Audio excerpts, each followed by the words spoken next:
At the end of 2 years from when the Most High shook the earth with the great miracle, involving Abram's going out of the fire and being unharmed, that is in the 52nd year of his life.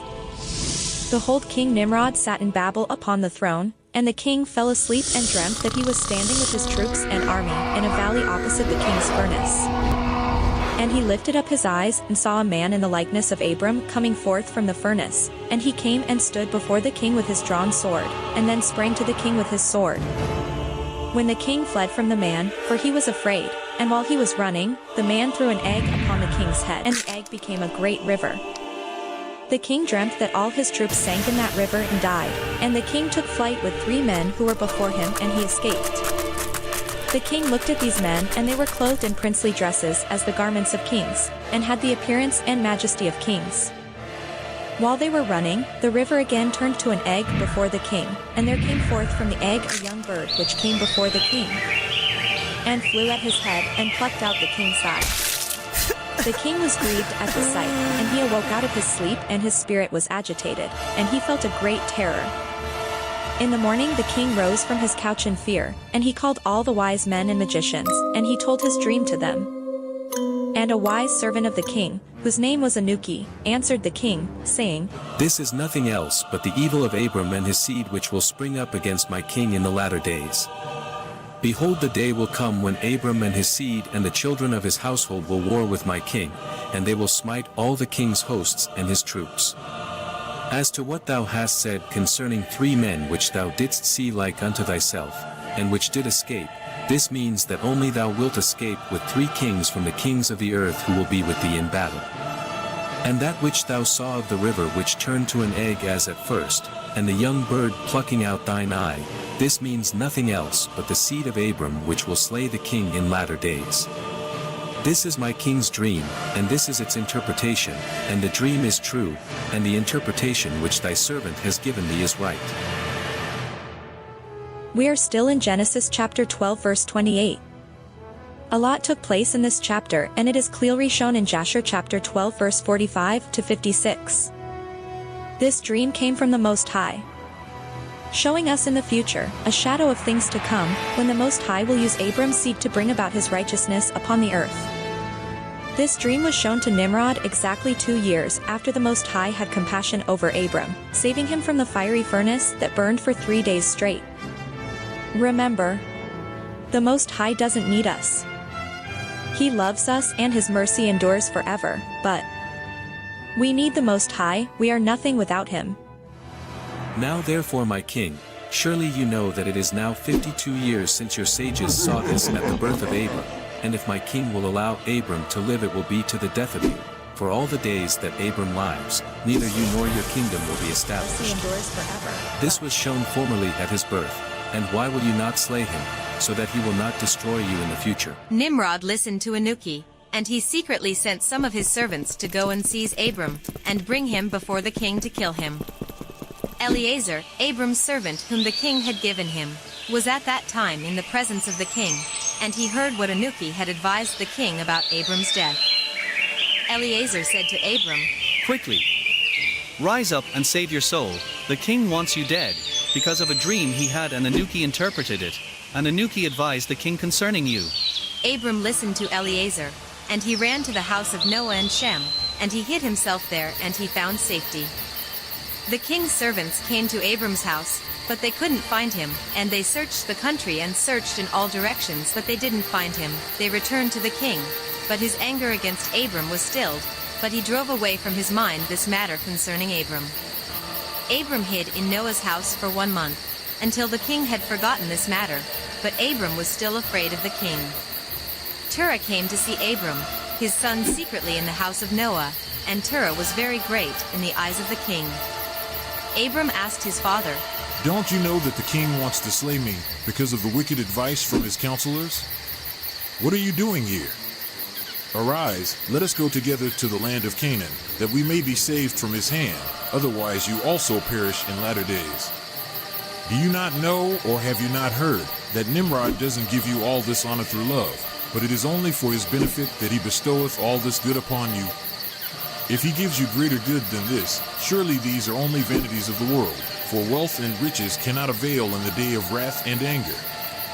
Now therefore listen to my voice, and let us arise and go to the land of Canaan, out of the reach of Nimrod. Serve the Most High Ahayah, who created you in the earth, and it will be well with you. And cast away all the vain things which you pursue. Noah and his son Shem answered Terah, saying, True is the word which Abram had said unto you. Terah listened to his son, and he did all that Abram said, for this was from the Most High Ahayah, that the king should not cause Abram's death. Terah took his son Abram and his grandson Lot, the son of Haran, and Sarai his daughter-in-law, the wife of his son Abram, and all the souls of his household, and went with them from Casdim to go to the land of Canaan. When they came as far as the land of Haran, they remained there, for it was exceedingly good land for pasture, and of sufficient extent for those who accompanied them. The people of the land of Haran saw that Abram was good and upright with the Most High and men. The Most High Ahayah his God was with him. Some of the people came and joined Abram. He taught them the instructions of the Most High Ahayah and his ways. These men remained with Abram in his house, and they adhered to him. Abram remained in the land for 3 years. At the end of the 3 years, the Most High Ahayah sent an angel and appeared to Abram and said to him, I am the Most High Ahayah who brought you from Casdim, and delivered you from the hands of all your enemies. Now, therefore, if you will listen to my voice and keep my commandments, my statutes and my laws, then will I cause your enemies to fall before you, and I will multiply your children like the stars of heaven, and I will send my blessing upon all the works of your hands, and you shall lack nothing. Arise now, take your wife and all your belongings and go to the land of Canaan and dwell there. I will be there with you, your God, and I will bless you. Abram rose and took his wife and all his belongings, and went to the land of Canaan as the Most High Ahayah had told him. Abram came to the land of Canaan and dwelt in the midst of the city. He pitched his tent amongst the children of Canaan. The Most High Ahayah sent an angel and appeared unto Abram when he came to the land of Canaan, and said to him, This is the land which I gave you and to your children after you forever. I will make your children like the stars of heaven, and I will give unto your children for an inheritance all the lands which you sayest. Abram built an altar in the place where the Most High had spoken to him. He called upon the name of the Most High Ahayah. At that time, at the end of 3 years of Abram's dwelling in the land of Canaan, in that year Noah died, which was the 58th year of Abram's life. Noah lived 950 years and then died. A long time ago, Abram lived in Canaan with his wife and all his people. His brother Nahor, his father Terah, and his nephew Lot lived in Haran. In the 5th year of living in Canaan, the people of Sodom and Gomorrah rebelled against King Kedorlaomer of Elam, who had ruled them for 20 years. They didn't want to pay him taxes anymore, so they decided to fight back. In the 10th year of Abram's time in Canaan, Nimrod came with pride and anger to war with Kedorlaomer. A big war broke out. Nimrod, the king of Shinar, gathered his army to fight against King Kedorlaomer. Nimrod was angry because Kedorlaomer had once served him but then rebelled. The two kings prepared for battle in the valley of Babel. Nimrod had 7,000 men, and Kedorlaomer had 5,000 men. They fought fiercely, but Kedorlaomer's army won. Nimrod's army lost 600,000 men, including Nimrod's son, Mardon. Nimrod had to flee back home in shame, and for a long time, he had to obey Kedorlaomer. Kedorlaomer, now even more powerful, made alliances with other kings like Arioch, king of Elasar, and Tidal, king of Goyim. They all agreed to follow his commands. In the 15th year of Abram living in Canaan, when Abram was 70 years old, God sent an angel to visit him. The angel told Abram, I am the Lord who brought you out of Ur to give you this land. Walk before me and be perfect. I will give this land to you and your descendants, from the river of Egypt to the great river Euphrates. You will live a long, peaceful life, and your descendants will come back here in the 4th generation and inherit this land forever. Abram was very grateful for God's promise. He built an altar, prayed to God, and offered sacrifices to show his thanks. He trusted in God's promise and looked forward to the blessings for his family and descendants. Nimrod was overcome with pride and anger, for it is written, pride was not made for men, nor furious anger for them that are born of a woman, in Ecclesiasticus chapter 10:18. We are in Genesis chapter 12. There was a lot that happened in Abram's life before his name was changed to Abraham and before the destruction Sodom and Gomorrah. We encourage you to read the book of Enoch, Jasher and Jubilees and precept it with Genesis to get a more our forefathers endured. Seek ye first the kingdom of God, and his righteousness, and all these things shall be added unto you. Let us seek the Most High Ahayah Ashar Ahayah, and understand his laws, statutes, and commandments, and obey them all the days of our lives. There was a grievous famine in the land of Canaan, and the people could not stay, so Abram and his people arose and went to Egypt, and when they were at the brook Mitzrayim, they rested from the fatigue of the road. Abram and Sarai were walking, and he beheld his wife, that she was very beautiful. And he said to her, Since Ahayah has created thee with such a beautiful countenance, I am afraid of the Egyptians. They may slay me and take you away. For the fear of Ahayah, our God is not in these places. Say that you're my sister to all that ask, so I may live. Abram commanded the same to all those that came with him to Egypt. Yet Abram did not trust them. But he took Sarai and placed her in a chest and concealed it amongst their vessels. For Abram was greatly concerned about Sarai because of the wickedness of the Egyptians. Abram with the people that were with him came to Egypt and brought the chest in which Sarai was concealed, and the Egyptians saw the chest. The king's servants approached Abram, saying, What hast thou here in this chest which we have not seen? Now open thou the chest, and give tithe to the king of all that it contains. Abram said, This chest I will not open, but all you demand upon it I will give. And Pharaoh's officers said, It is a chest of precious stones. Give us the 1/10.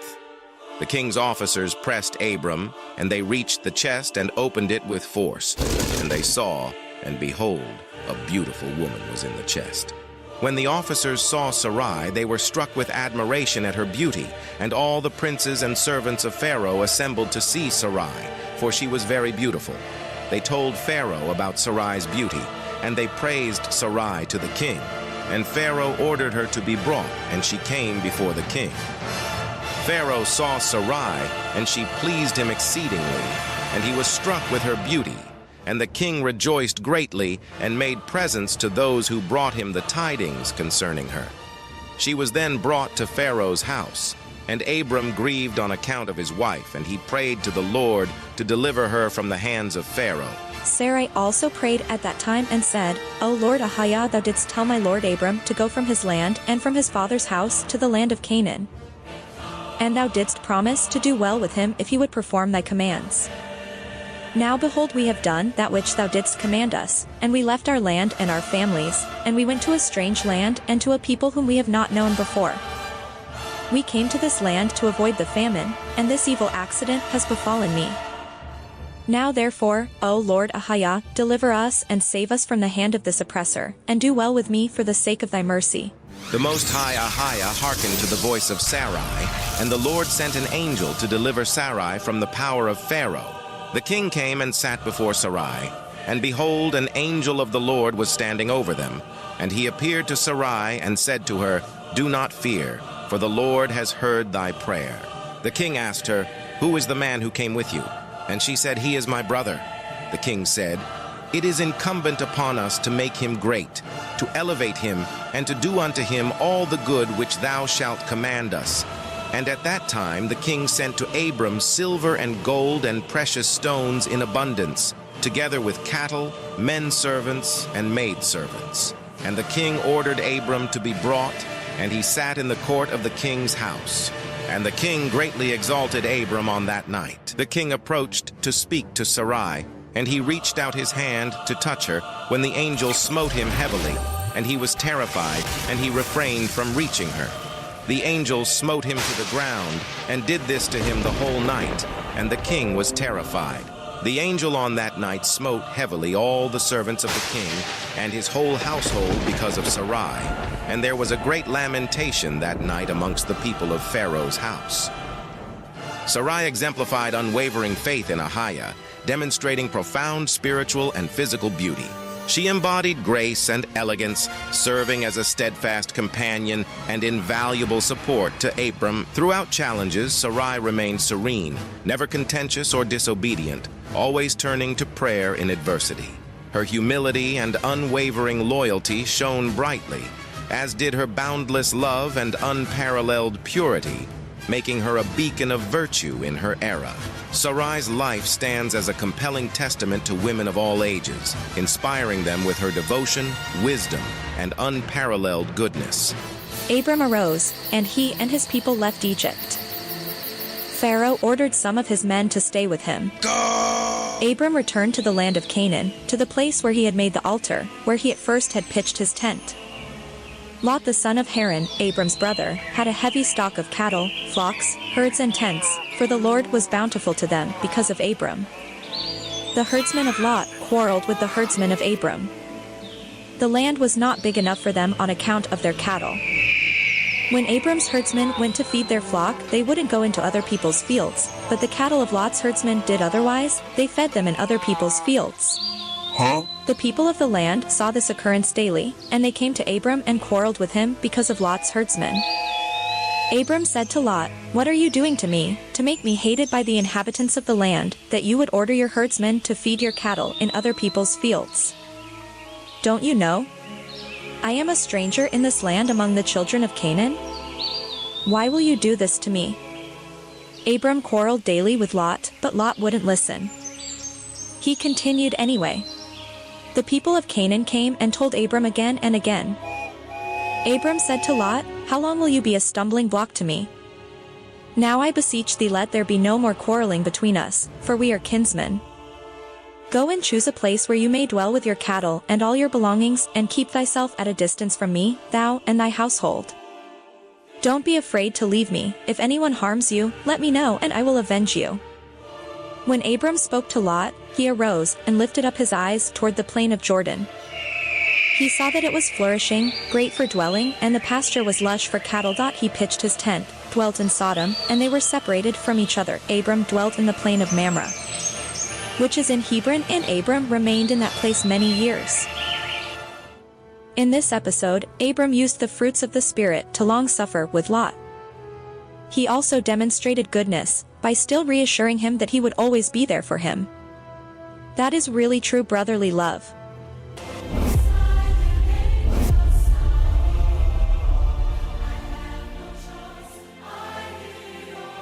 The men of Sodom were wicked and sinners before the Most High exceedingly. The Lord Ahayah said unto Abram, after Lot left, "Lift up now thine eyes, and look from the place where thou art northward, and southward, and eastward, and westward. For all the land which thou sayest, to thee will I give it, and to thy seed forever. I will make thy seed as the dust of the earth, so that if a man can number the dust of the earth, then shall thy seed also be numbered. Arise, walk through the land in the length of it and in the breadth of it, for I will give it unto thee." Then Abram removed his tent, and came and dwelt in the plain of Mamre, which is in Hebron, and built there an altar unto the Lord Ahayah. At that time Kedorlaomer king of Elam sent to all the neighboring kings, to Nimrod, king of Shinar, who was then under his power, and to Tidal, king of Goyim, and to Arioch, king of Elasar, with whom he made a covenant, saying, "Come up to me and assist me, that we may smite all the towns of Sodom and its inhabitants, for they have rebelled against me these 13 years. These 4 kings went up with all their camps, about 800,000 men, and they went as they were, and smote every man they found in their road. The 5 kings of Sodom and Gomorrah, Shernab king of Admah, Shemeber king of Zeboim, Bera king of Sodom, Bersha king of Gomorrah, and Bela king of Zoar, went out to meet them. And they all joined together in the valley of Siddim.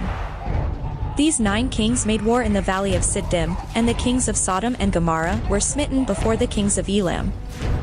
The valley of Siddim was full of lime pits, and the kings of Elam pursued the kings of Sodom, and the kings of Sodom with their camps fled and fell into the lime pits.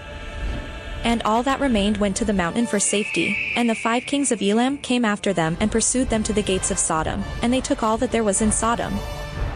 They plundered all the cities of Sodom and Gomorrah, and they also took Lot, Abram's brother's son, and his property, and they seized all the goods of the cities of Sodom, and they went away. And Eunuch, Abram's servant, who was in the battle, saw this, and told Abram all that the kings had done to the cities of Sodom, and that Lot was taken captive by them. Abram went with 318 men that night and pursued these kings and smote them, and they all fell before Abram and his men, and there was none remaining but the 4 kings who fled. And they went their separate ways. Abram recovered all the property of Sodom, and he also saved Lot with his belongings, his wives, and children, after he and his men passed the valley of Siddim where the kings had made war together. Bera king of Sodom, and the rest of his men that were with him, went out from the lime pits into which they had fallen, to meet Abram and his men. Adonizedek king of Jerusalem, the same with Shem, went out with his men to meet Abram and his people, with bread and wine, and they remained together in the valley of Melech. Adonizedek blessed Abram, and Abram gave him a tenth from all that he had brought from the spoil of his enemies, for Adonizedek was a priest before Ahayah our God. All the kings of Sodom and Gomorrah who were there, with their servants, approached Abram and begged him to return them their servants, and to take unto himself all the property. And Abram answered the kings of Sodom, saying, As the Most High Ahayah my God who created heaven and earth, and who redeemed my soul from all affliction, and who delivered me this day from my enemies, and gave them into my hand, I will not take anything belonging to you, that you may not boast tomorrow, saying, Abram became rich from our property that he saved. The Most High Ahayah my God in whom I trust said unto me, Thou shalt lack nothing, for I will bless thee in all the works of thy hands. Now therefore behold, here is all belonging to you, take it, and go. As the Most High Ahayah liveth, I will not take from you from a living soul down to a shoe tie or thread, excepting the expense of the food of those who went out with me to battle. As also the portions of the men who went with me, Aner, Ashcal, and Mamre, they and their men, as well as those also who had remained to watch the baggage, they shall take their portion of the spoil. The kings of Sodom gave Abram according to all that he had said, and they pressed him to take whatever he chose, but he would not. And he sent away the kings of Sodom and the remainder of their men, and he gave them orders about Lot, and they went to their respective places. Lot returned to his home, to Sodom, and Abram and his people returned to their home to the plains of Mamre, which is in Hebron. The Most High Ahayah again appeared to Abram in Hebron, and he said to him, Do not fear, thy reward is very great before me, for I will not leave thee, until I shall have multiplied thee, and blessed thee, and made thy seed like the stars in heaven, which cannot be measured nor numbered. I will give unto thy seed all these lands that thou sayest with thine eyes, to them will I give them for an inheritance forever. Only be strong and do not fear, walk before me and be perfect. When Abram was 78 years old, Ru died, the son of Peleg. He lived for 239 years, and he died. Sarai, the daughter of Haran, Abram's wife, was still barren in those days. She did not bear to Abram either son or daughter. When she saw that she bare no children, she took her handmaid Hagar, whom Pharaoh had given her, and she gave her to Abram her husband for a wife. Hagar learned all the ways of Sarai as Sarai taught her. She was not in any way deficient in following her good ways. And Sarai said to Abram, Behold, here is my handmaid Hagar, go to her that she may bring forth upon my knees, that I may also obtain children through her. And at the end of 10 years of Abram's dwelling in the land of Canaan, which is the 85th year of Abram's life, Sarai gave Hagar unto him. And Abram hearkened to the voice of his wife Sarai, and he took his handmaid Hagar, and Abram came to her, and she conceived.